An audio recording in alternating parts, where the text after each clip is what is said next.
Hey, what's up everybody? This is Guillermo Auto. I'm going to get straight to the point because you're probably annoyed searching for this video. I got a Samsung dryer here, the one pictured in the thumbnail. Basically, it works, it turns on, it spins, but there's no heat. Basically, what the problem could very likely be is this guy here. This is called a heater assembly or a heater unit.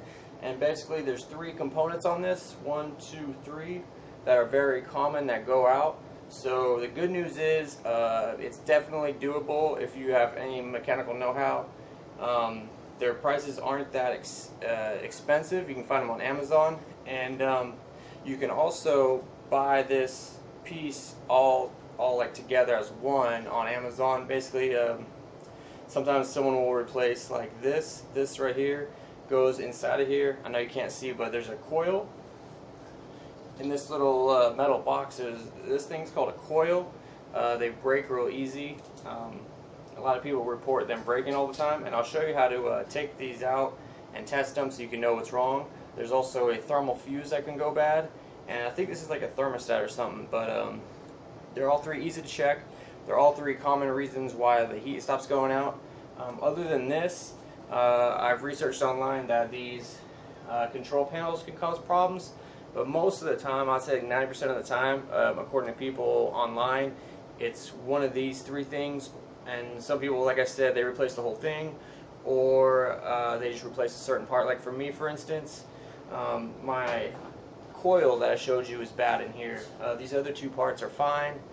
People recommend online to just replace the other ones at the same time as well, because they'll kind of go out soon after. But I'm just going to do mine because I'm kind of broke right now. So there's a good video. I'll link to it in the description on how to take the dryer apart. I'm not going to focus on that too much. I'm just going to focus on showing you when you get this out, and I'll show you a little bit how to get it in and out, how to test these, and also if your coil is bad, how to open up this box and replace the coil. And yeah, so if that's something you want to watch, just go ahead and... Alright guys, so you gotta get the front off and the back. You have to come over here, there's like 2 screws, and get these out by these white, and then this thing should be able to come up, and then you could get some bolts off in the front. Check the description for a link to a really good video on how to take it apart. Once you have it apart, get this screw out right here. This is part of the assembly, and then take the wires off. You have to disconnect the wires and disconnect this screw, and there's a screw in the back as well. It's back there. You could go take the vent hose off of the back and reach in and get the screw out back there.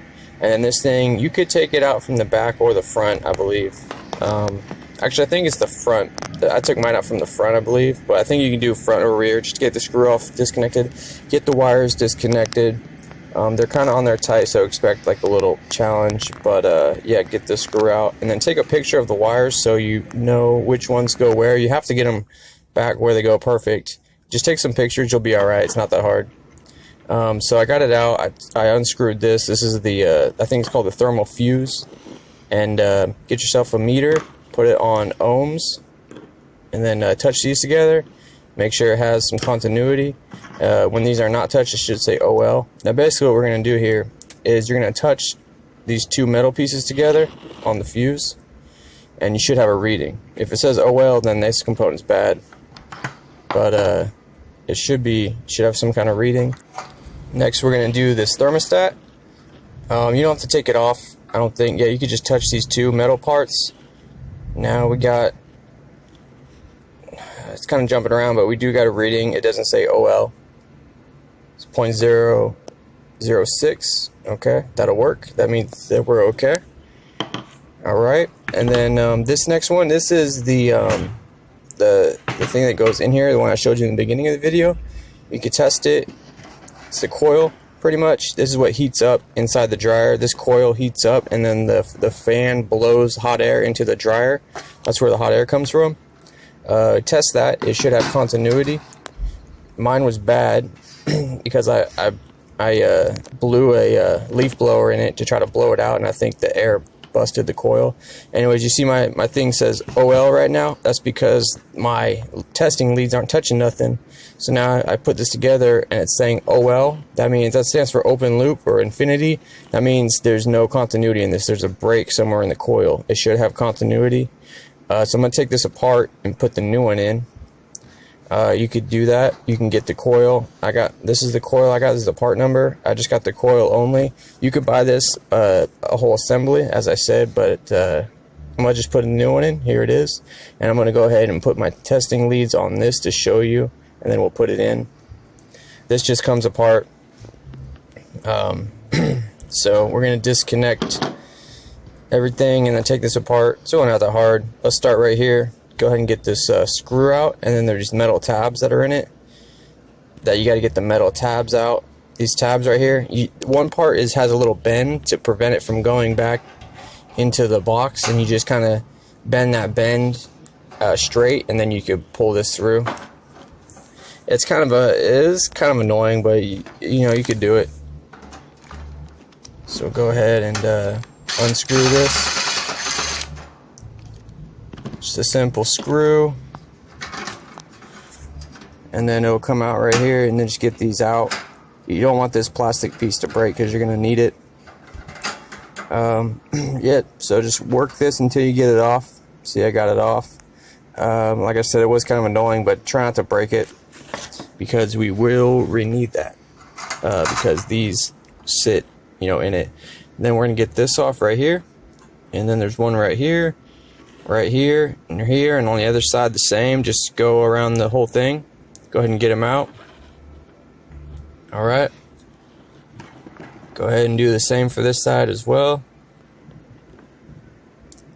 And then we're going to get this out and this out. We'll leave those alone for now. But this is the thermostat, I believe. I go ahead and got that out. It's just 2 little screws. Don't lose the screws, we'll need them. And then get this guy out. And yeah, again, make sure you get them all out because we're going to pull it apart like this. If it doesn't come apart, then you might have a screw still somewhere. Here's my broken coil. And yeah, as you can see, it just goes in there. You should match up your new one before you go any further. Just make sure it's matched up good. You know, there's the part numbers on one of the tabs, I believe. And but this looks good. This is the right one. And then, as you can see, I'm testing it, and I get 0.075 is the reading for the continuity. So that's a good one. It's not saying OL like my other one was. Be gentle with this, though. It seems like it's kind of fragile. Let's go ahead and get this guy out. And I don't know if you can see it, but here's where mine broke. See if I could focus in. Yeah, right there. That's where it broke. And again, I did a leaf blower in the vent to try to get all the dust out, and now I realize how dumb that was because I think the pressure broke that. I'm going to clean this up. Good opportunity just to clean that up real quick. Let's get this in. You're just going to put it in, and pretty much it's just back together, guys. We're just going to put it back together. Again, here's my broken one. Right. Yeah, make sure you run them how the other one was ran. So make sure you have it kind of like this wire on top and the wire coming from the bottom on the bottom. It's important to get it right, I believe. Alright, so and then put these through the plastic tab and attach the tab. So that should be good. And then now we're going to just put the cover back on top gently and put all the screws in. I would recommend just put the screws in a little bit. Oh, here's the part number I was telling you about. So you can get the part number off of it if you want to look the part up by part number. So put this down, get all the screws in. I would recommend only putting them in a little bit until you got them all in, and then tighten them all down. And then, yep, put your fuse and your thermostat sensor back in. Get these in, and if you got new ones of these, go ahead and put them in as well. Alright, and then just put it back in where it came from, guys, and do everything in reverse. You know, get your wires connected back up, and that's it. Hope this video was helpful. Any additional information in the comments is appreciated. Thanks for watching.